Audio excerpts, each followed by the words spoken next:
I'm Alexander Hefner, your host on The Open Mind. Hometown heroes. We want to believe in the integrity of our locally elected congressional office holders, representative government, and the promise of its leadership.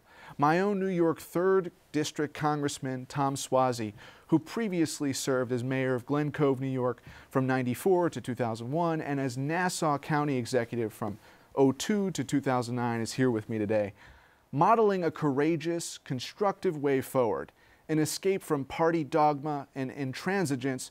Suozzi is vice chair of the Bipartisan Problem Solvers Caucus, a group of roughly 22 Republicans and 22 Democrats committed to working across party lines to try and find real solutions.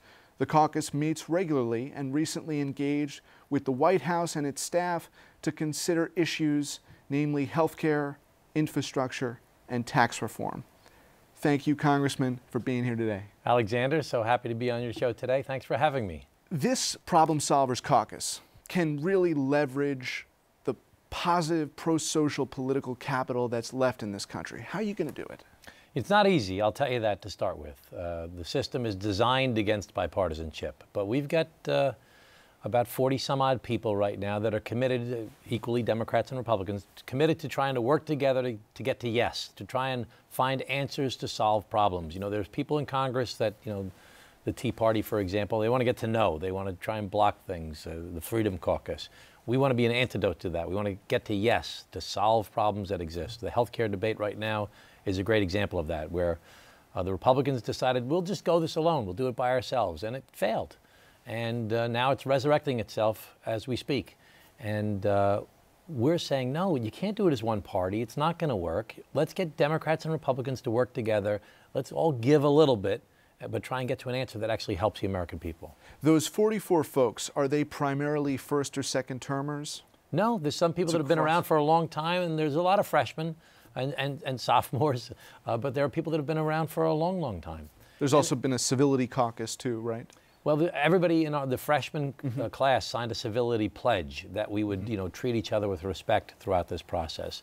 And I'm a freshman, and I'm finding that I'm happily surprised at the talent that's in the House of Representatives. And it's not this crazy, everybody can't stand each other. I just think that the structure of the system is such right now that it works against people working together. And the people are sick of it. The public is sick of it. They're sick of politicians. They're sick of politics. They're sick of finger pointing and blame games. They just want us to get something done. I actually ran a campaign. My campaign slogan was, Suozzi gets it done. So I'm here, I want to get something done now, and it's not easy in this environment. So we have to battle again. I'm constantly working, for example, to try and build relationships with people on the other side of the aisle, just to get to know them. I get up at 6 o'clock in the morning, and I go to a 6:30 workout class that's run by a Republican congressman from Oklahoma who's a former MMA fighter and a wrestler. It's half Democrats, half Republicans. I'm like out of breath the whole time. These guys are all younger than me. But, just to get to know people. Sometimes I go to the non-denominational prayer breakfast, and these are all the Southern evangelicals. And I get in there and I say, I'm a Catholic Democrat from New York. They're like, that's funny. But it's a good way to get to know people. Right.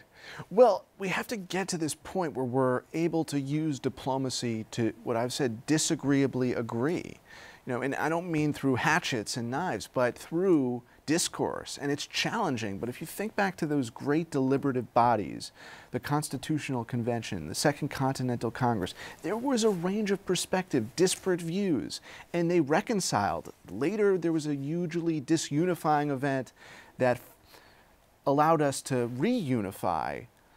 But how do you get to yes? That was the question. How do you get to yes? Where have you found areas of potentially fruitful compromise? So before I get to that, if I can, yes, please. I would like to just talk about why do we have this problem in our country? Why are we so divided? And I don't think it's because people are so different than they used to be. It's not just because of cable television, people, going into their echo chamber and listening to people that agree with themselves. A lot of it has to do with the fact that of the 435 members of the House of Representatives, most of the seats, 390, maybe 400, are safe seats. They're guaranteed either going to be Democratic no matter what, or they're going to be Republican no matter what. And as a result, you can't lose the election in the general election. It's impossible to lose a general election. But you could lose, possibly, the primary. and nobody votes in the primary. So if a Democrat's running and they can only lose in a primary, they're going to play to the far left of the party because they can only lose a primary, and only 10% of the people vote in a primary. In the Republican side, you can only lose in a primary, you're going to play to the far right of your party, and only 10% of the people vote in a primary. So as a result, you have this 400 of the 435 members of the House of Representatives playing to their far right or far left sides, and instead of trying to come to the middle. And I give the example all the time of Eric Cantor. Eric Cantor was like the number 3 person in the Republican House of Representatives. And he said, let's do immigration reform. It's time to do immigration reform. We should really figure this out.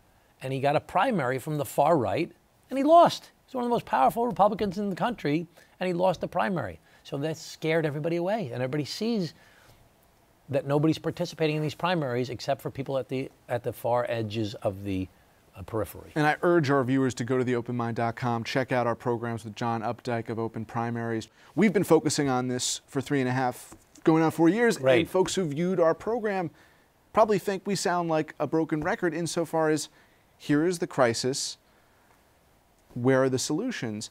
Are the folks who were represented in that 45-person contingent, are they more nimble, more flexible, more pliable, more comfortable to compromise, and why are they more comfortable to compromise? I think because they're basically good people, it starts with, that they want to do the right thing. They want to solve problems, and they're willing to show the courage and take the heat that they'll get from their own party as well as the opposition. You know, everybody, you know, they say, if, you know, what happens when you're in the middle of the road? You get run over. So you have to be, it takes guts to do this stuff. So for me, you know, I'm trying to do this, and I've got my friends in the progressive left of the Democratic Party saying, you're crazy, why are you talking to these guys? They're no good, they're bums, don't even talk to them. While at the same time, the Republicans are saying, Suozzi's a Democrat, let's bury this guy. So, you know, you got both sides coming at you for daring to talk about this. So it's challenging from that perspective. So these people have guts to do it in the first place. They're all, most of them, I should say, are more in these seats that could go either way.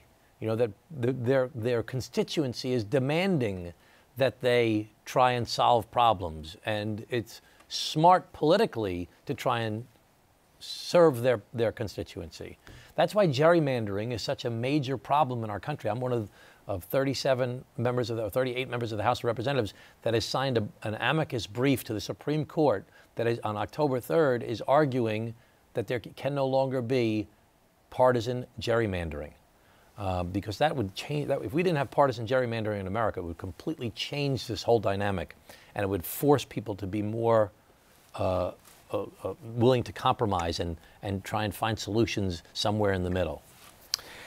I was thinking when you made that comment, you made me laugh about the wrestling analogy in being in the middle of the road and the plight of the centrist or center left, center right. I was thinking about the photo that hangs in the hallway as you enter the studio. I mentioned this to Secretary Grimes, who was with us recently, of a program we did with Senator Sanders, the content of which, you know, this is pre-campaign, would be wholly relevant to any discussion today about genuine economic concerns of folks. And while you can disagree on prescriptions, you know, thus far, when it comes to health care, when it comes to tax reform or infrastructure, those 3 issues on which this president wanted to take command, there's been a missing in action. I was invited with a group of 15 members of Congress to meet with the president and some of his senior staff. Some problem solvers, some blue dog Democrats, some Republicans from problem solvers, some other folks, you know, that are not affiliated with either of those groups. And the sense I got was that the president wants to try and do, you know, I don't agree with the president on a lot of things. I want to make that very clear from the get-go. But the president wants to try and negotiate agreements to get things done. And he's got some talented people on his senior staff that are around him that I think want to do the same thing. But I don't think he appreciates the complexity of politics and governing and legislation. And I'm concerned that there are people on his team that are stuck in one extreme of the Republican Party that are trying to just drive their agenda, and they're controlling the legislative process. So the president wants to disrupt the things. You know, that's what we've seen. So representing our district, right, natives of Jericho, Glen Cove, Yeah. what are tangible results that you would hope, national infrastructure, for instance? We were victims together of Sandy. We understand that viscerally. What are examples of constructive approaches that could be federal legislation that helps people in New York and around the country? Well, we started out in the problem solver saying we're going to discuss infrastructure and tax reform and try and find compromise there. And we ended up shifting gears and went to health care when we saw the whole thing fall apart. And we found a compromise that said the main thing we need to do, and this was really the Democrats driving this with some Republicans, we have to stabilize the individual market. There are 330 million people in America. 160 million people get their health insurance from their employers. 70 million get their insurance from Medicare. 50 million get their insurance from Medicaid. About 25 or 30 million people remain uninsured. And there's about 21 million, 22 million people in the individual market. The individual market is where everything's blowing up. The premiums are going through the roof. The insurers are pulling out of the marketplace. This is where all the angst, most of the angst is coming from as far as the instability in the marketplace.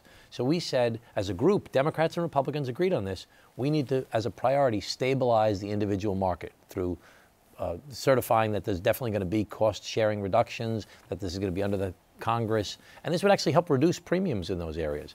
As a compromise, the Republicans said, well, we'll agree with this, but we want to get rid of the medical device tax, and we want to change the employer mandate from 50 employees to 500 employees. Well, we talked to the people that wrote the Affordable Care Act in the first place, and they said, you know what, employers will continue to give the insurance anyway because you have to in America today. You have to give this insurance if you want to remain competitive in the marketplace. Very few people got insurance because of the employer mandate.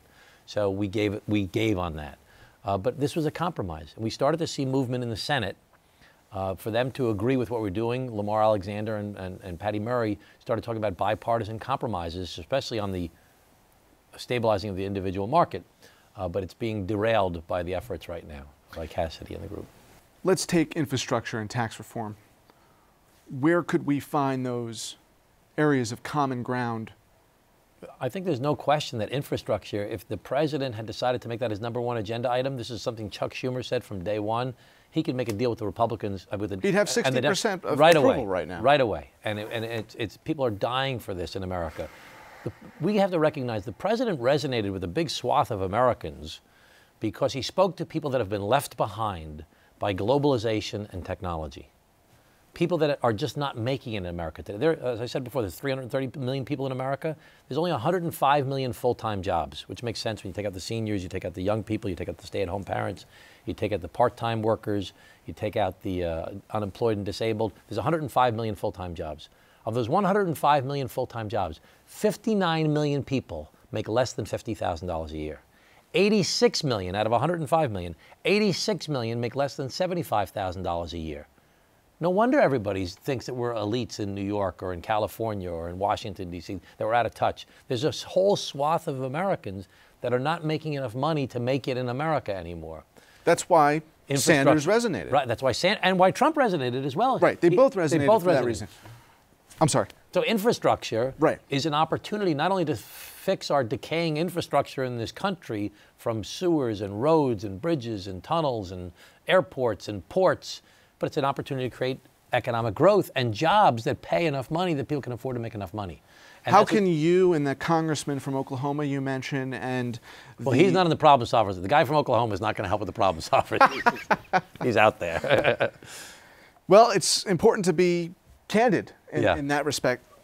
The folks who can commit to solutions, how can you guys collectively, guys and gals, congressmen, congresswomen, from Vermont, Senator Sanders from Vermont, address the economic abandonment that crosses all boundaries and borders?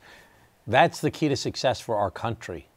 And the Democrats came out with a message in the beginning of August and said, listen, we're going to start a new message and a new platform where we're going to talk about a better deal, better jobs, better wages, a better future.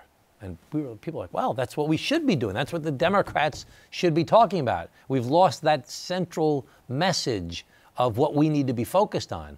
And we saw throughout the whole summer, everybody was pulled away from that message because of the crazy events in Charlottesville and the president's response to it. Right, that's true. I would submit to you that we associate with the Square Deal or the New Deal are Roosevelt Lions of New York.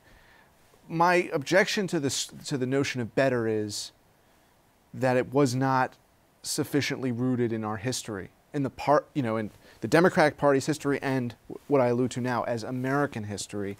And maybe you and Secretary Grimes and Senator Schumer and company can embellish on that. We've got to embellish on it. It's too generic. Everything's a process. You know, right. You have to build your. I wrote an op-ed piece where I talked about how my goal is we need to create 5 million new $80,000 jobs in America. I told you before, 86 million out of 105 million full-time jobs make $75,000 or less. So I set the 80,000 as the goal and 5 million is a reasonable number. And everything we do, you want to do infrastructure? The president wants to do tax reform, corporate tax reform. You want to do changes in protections and regulations that affect our lives. What are you going to do to create 5 million $80,000 jobs in this country? Right now, there's 6 million jobs in America that are unfilled because we don't have sufficiently trained people. You and I and everybody else in politics and public policy has been pushing college for 20 years. And we should continue to do that. STEMs, science, technology, engineering, and mathematics. The more you learn, the more you earn. But 60% of Americans don't go to college. And we have poo-pooed the idea of people going to trade schools and apprenticeship programs and going to, in New York State, BOCES. We need to start pushing skilled positions again for people to become electricians and plumbers and carpenters and welders. I had 3 welders in my office.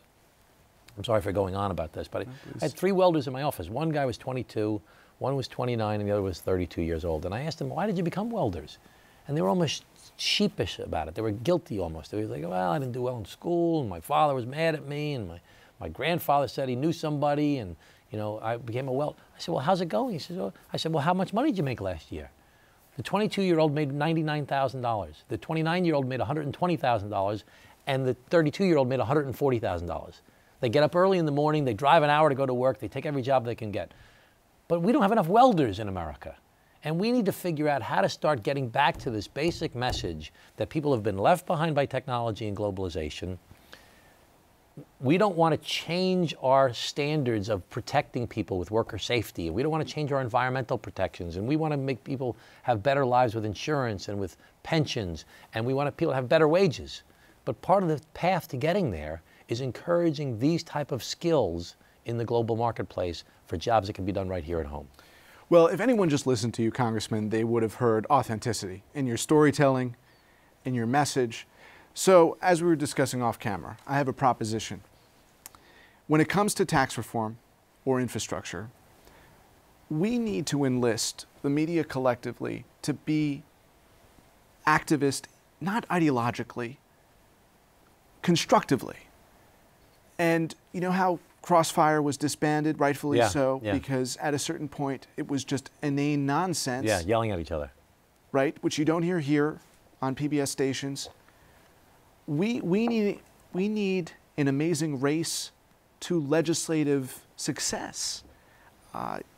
Whether it is public television or commercial, we need to see the sausage making up close and personal.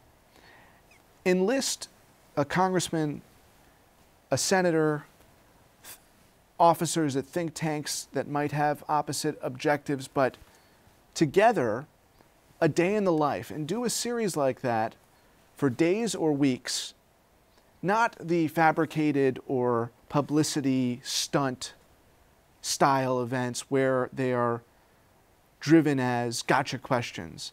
But if we had that kind of leadership in public media and in the Fourth Estate, we would earn our integrity back as journalists to the extent that it's been voided, and we would help engender, facilitate the camaraderie in your caucus. I like that idea. I like the idea, 2 parts of what you said. One is almost like a reality TV show that you're talking about, to follow a day in the life type of thing, which people I think need to understand what this life is like. Everybody hates politicians. They're sick of politicians. See, they're genuinely good people trying to do the right thing. It's just they're being pulled apart by different structural factors. So one, the reality idea. But something else you said that I think we should add to it is this amazing race idea, the idea of a competition. Who's got the better ideas? Who's going to get the thing done? Who's going to win the race to solve the problem, to make people's lives better? There should be a competition. That's what democracy is supposed to be. It's supposed to be it's like capitalism. Capitalism only works when there's competition. Democracy only works when there's competition. I've got a better idea than you. I've got a better way to pay for it than you do. I can get it done more quickly than you can. I'll help more people than you. Let's compete in the battle of ideas as to how to make people's lives better. That's why our primary system is not working, because there's not enough competition, because it's a small little group of people. If we had more people in the process, it'd be more competition, and it would force the politicians to be more accountable to the public. And after Senator McCain went like this, to the shock and astonishment of that polarization complex, there would have been, and there still is, a peak interest. And Senator McCain, one of the most courageous political office holders in the history of this country, he has nothing left to lose. Yeah, that's for sure. Get him in a room, I don't know, with Pat Leahy, or pragmatic, thoughtful. I'm in. Sign me up. And a congressional version of that, but it needs the leverage in order to compete in this Twitter clickbait culture. It's got to but be, it can be sexy. It's got to be interesting. It's got to be. Well, it is. It's very interesting. It's an interesting. I love my job. I love my job. It's a hard job. I don't like being away from my wife and son who's at home. We have 2 other kids away. I don't like that part. It's long hours. It's a lot of ups and downs along the way, but I love it. And I think that if people really knew what was going on, they didn't love it too. Public policy, public debate, public life is something for everybody. The good thing that's happening in America today is that more people are paying attention now than ever before. I first ran for office in 1991. I lost my first race for mayor of Glen Cove in 1991. I was 29 years old. I have never seen the engagement that I see right now. Some people because they like Trump. Some people because they're terrified of the president. But regardless, people are engaged. And when people are engaged, the system will ultimately work. We just need more people engaged in the process. Your idea may be a good way to do that. And we need the right kind of civic engagement that is pulling people together as much as feasibly possible. You've described the systemic problems that have exacerbated the disconnect. How can voters and constituents across this nation, beyond what are understood as the traditional apparatus of town hall meetings, writing your congressperson, how can they collectively... They've got to sign up. They've got to get involved. Sign up and volunteer on a campaign. See what it's like for real. Run for office yourself. Get engaged in the process. It can be a very fulfilling. I don't have time for this. I'm busy with my family. I'm busy with my job.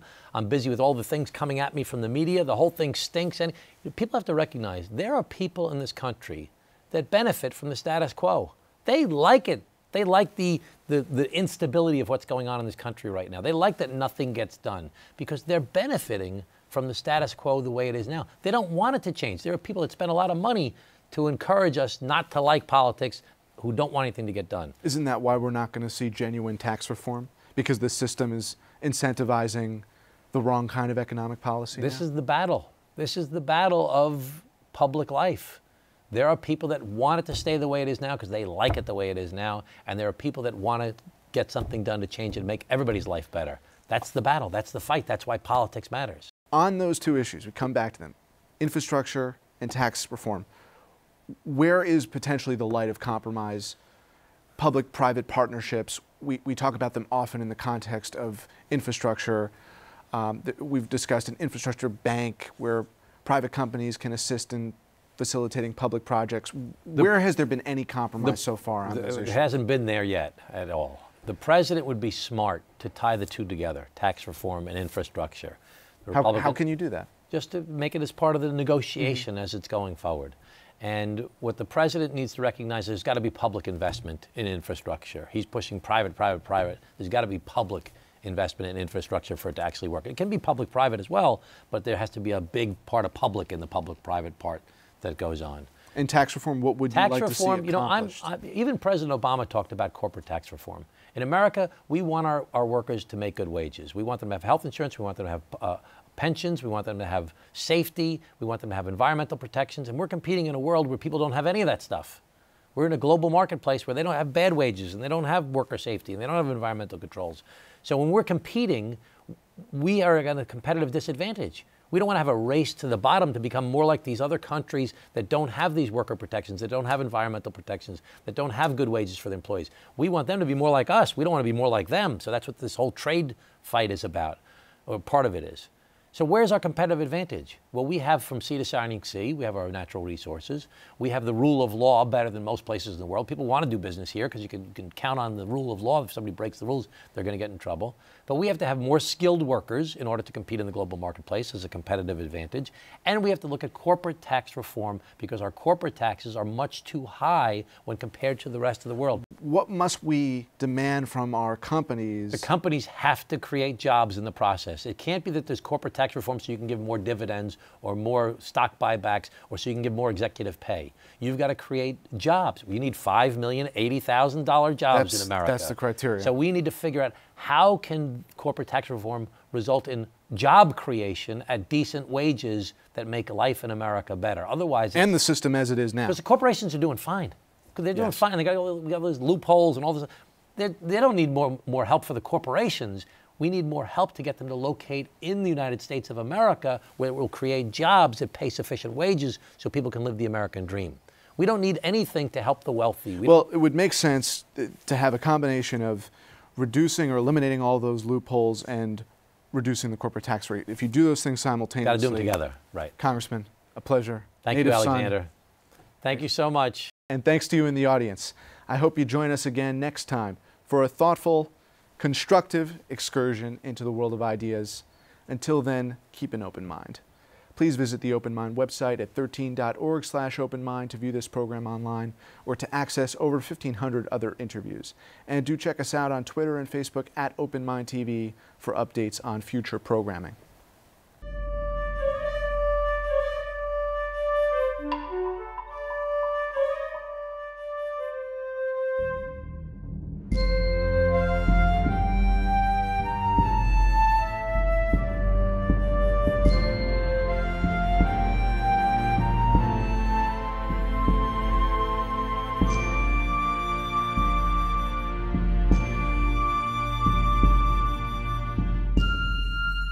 Continuing production of The Open Mind has been made possible by grants from Ann Olnick, Joan Gans Cooney, the Engelson Family Foundation, Alfred P. Sloan Foundation, the John S. and James L. Knight Foundation, Joanne and Kenneth Wellner Foundation, and to the corporate community Mutual of America.